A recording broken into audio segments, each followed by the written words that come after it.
What's up, guys? I'm back. Another different video here. Second different video in a row here. The last one was a little Project Cars 2 career action, and this one is some Gran Turismo 7 um, Super Formula racing at Dragon Trail Seaside. Racing with this league of guys that I have done one race with, but I don't really race with regularly, at least in Gran Turismo 7. But I heard they were doing a Super Formula race, and I'm a big fan of the Super Formula cars, of the high downforce Formula cars, and so I figured this was something that I wanted to participate in and that I thought would be fun.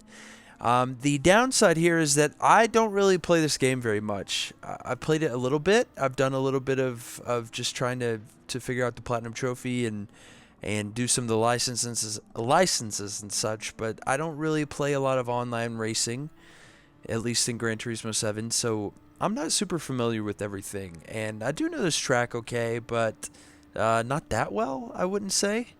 And that kind of shows throughout this race, and I'm sure you'll see a little bit of that. But the context here, again, this is a league of guys who races in Gran Turismo 7 pretty regularly, and this is a one-off Super Formula race. And I've talked to the head of this league, who's a steward in my F1 league, and it seems like I think if he got the interest, he would probably do maybe more races in this. I don't know. I would participate. I don't know what broader interests would look like. So remains to be seen if I'll be doing much more of this, but it was fun to kind of do it at least once.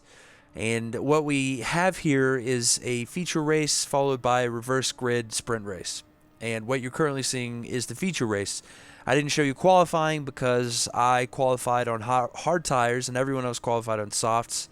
I didn't actually know that I had to switch it before qualifying. Again, I don't really play much GT7, so it was not an excuse, just explaining what happened. And for that reason, I qualified last, and so found myself at the back of the grid.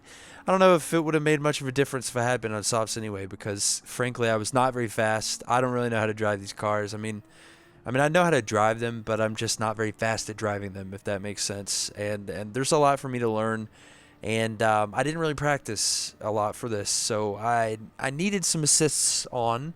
I've got ABS on. I've got traction control. Traction control is off, I believe, but I have counter steer and what's the other one? Counter steer assistance and stability management, I think, are the two. I have both of those on.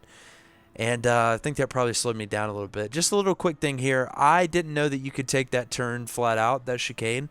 And I followed Juzzy through it, the guy in front of me just now, and I realized that he took it full speed. And that was the point when I started trying to take it full speed. But before that, I wasn't doing it, so I definitely sacrificed some time on my first couple laps there. Again, don't know that it would have made much of a difference. I'm pretty far ahead of both Browntown and Kenny Hitman Hart behind me. And I'm decently far behind Juzzy in front of me and all these other guys as well.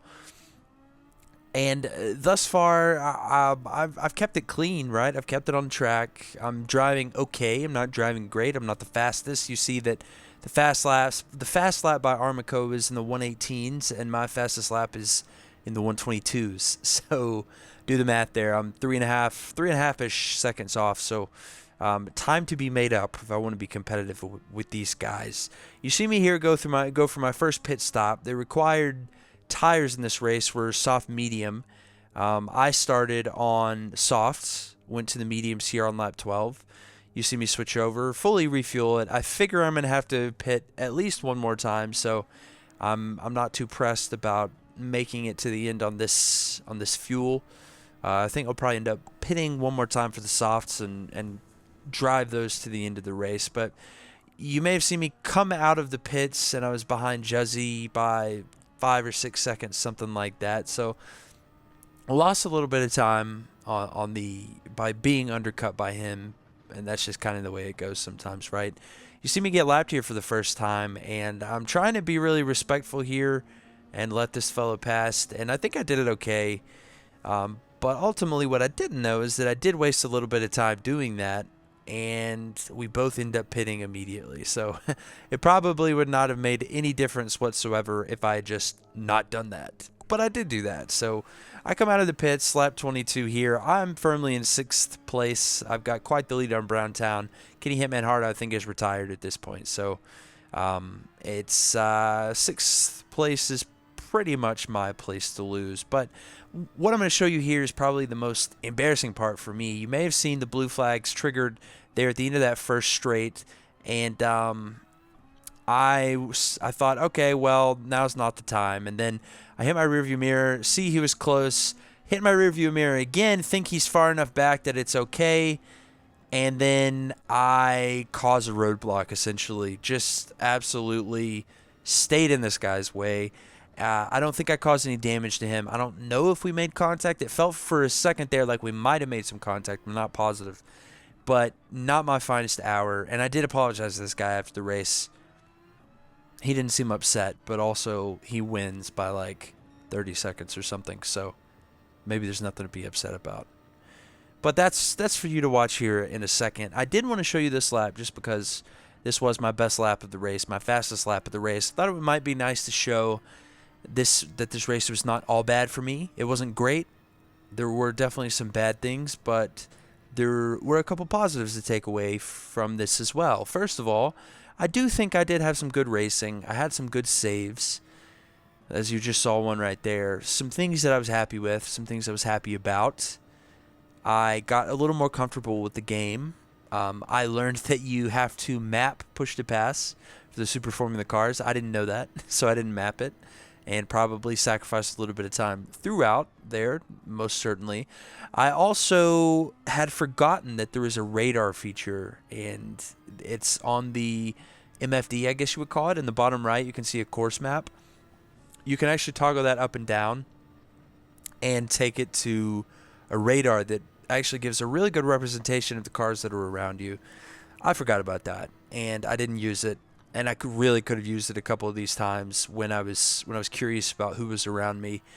I think you see me turn it on in the sprint race maybe, but I completely forgot about it in the feature race, unfortunately. So I was able to put a good lap in right there, and I had fun also, I will say. So that to me is a positive. But I finished the race in P6, and we had 2 DNFs, people who didn't finish, who quit. E. Brown finishes 3 laps down. I finished 1 lap down. Again, just not really my greatest race, but I had a good time and it was fun. I get the clean race. I raised my position up 3. It's not the end of the world. I also had fun creating this livery. That's something else that I will say. So that was kind of fun. I can visualize myself doing that a little bit more for maybe future races and such, but stay tuned and we'll explore that later. The sprint race, the reverse grid sprint race, I will tell you, going into this, I felt a lot of anxiety because I was so much slower than everybody around me in the feature race that I wasn't too optimistic, A, that I would be able to do well, and B, that I would be able to not ruin the races of everybody around me. So I'm not comfortable here at all, and I'm just trying to avoid running into people, stay on the track, keep it clean, don't do anything that ruins anybody else's race, hopefully, is what I'm thinking here. And I've already lost a couple positions here. We're roughly, a fourth of the way through the first lap, maybe a third of the way, and you see me just bottle it coming out of that turn, lose a bunch of time. A couple people get past me here, and we're not halfway into the first lap, and my race is pretty much not over, I wouldn't say, but I'm certainly in a position where I'm not looking to get a great result. It just doesn't seem like it's in the cards for me today in this race. Fast forward a little bit to later on in the first lap, Armico, who is one of the guys who lapped me in the, well, I guess everybody lapped me, but lapped me on track in the feature race. You see there, he was on my left. I had no idea because I wasn't using the radar. And that's the point when I said, oh, wow, I think this game has a radar. I need to find that. But he very easily gets past me, and he's off to the races. And I don't think we show much more here. But you see he's already roughly 8 tenths ahead of me, 9 tenths ahead of me, a full second ahead of me, and it only gets bigger from there, and it's only going to continue to get bigger. Again, big pace difference between me and some of the other guys on the track. But the good news is that I am in front of Alex here, and I hope to be able to maintain that lead. But what you see here on the leaderboard at the moment is Ghost726 directly in front of me. He was actually not directly in front of me, and then he had, I don't know if it was a moment, he binned it or what, but I'm pretty confident that he got damaged from this. You see him lose a ton of time. He gets within 5 seconds in front of me, and I am pretty easily able to catch up with him, and you'll see that in a second. Another good save there. I did bin it on the first lap, but I did make a save there, so that's nice. But fast forward a little bit, I pretty easily catch up to him, and as we go into this S section at the very back end of the track, he goes off track a little bit. Again, I think he had some damage, and I think he was probably feeling it when he tried to navigate the S's a little bit. But I was able to get in front of him, so I'm up to P6. Unfortunately, very soon after lap 6, I just a little bit of oversteer. I bin it, I put it into the wall, and I'm focused very much here on, again, not ruining the races of the guys behind me. And I'm trying to be very careful about getting on the track, just because I don't want to spin around. I don't want to spend another 30 seconds here just trying to survive. So I bin it, and at this point, I just don't think that I'm going to be able to catch anybody, even Ghost, who I think had some damage. I also had some damage, and I could feel it a little bit. And you may be able to see it here at the back end of this final lap of the race for me, but I was feeling it a little bit, felt a little bit of loss of downforce. I think the tires were aging a little bit, which didn't help as well. So I just didn't feel great at this point. And you see I did a 130 on lap 7, and my MFD here is telling us that it looks like I'm going to do a 130 again on this lap. Just really lost a bit of time at the end there. Oh, no, maybe it was a 128. Ignore me. But lost a little bit of time at the end there. Lost a lot of time through both races. I had fun, but certainly can learn from this, and hopefully I will if we end up doing more of these races in the future.